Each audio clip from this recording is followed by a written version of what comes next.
In today's video, I'm going to teach you how to disable the cursor and display capture within Streamlabs. This is a simple process and one that can really clean up the look of your stream by eliminating the distraction of an on-screen cursor.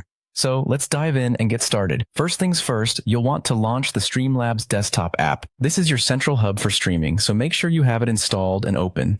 Once you're there, take a moment to get familiar if you haven't used it much before.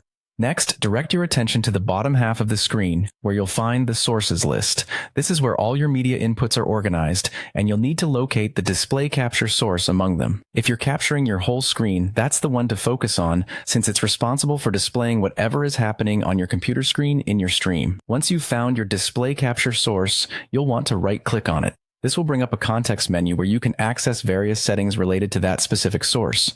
From here, navigate to the option labeled Properties.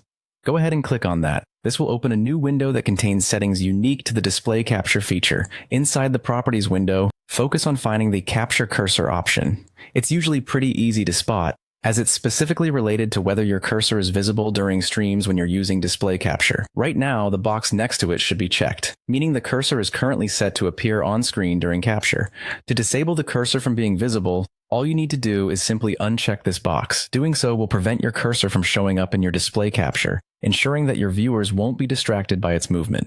This can be particularly useful for those who want to maintain a cleaner and more focused broadcast or recording. After you've unchecked the capture cursor box, the last step is straightforward. Click Done or simply close the Properties window.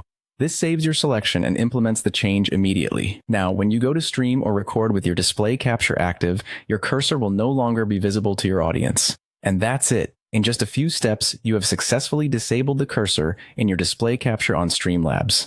It's a small change, but one that can make a big difference in how polished your stream appears. Thanks for watching, and happy streaming.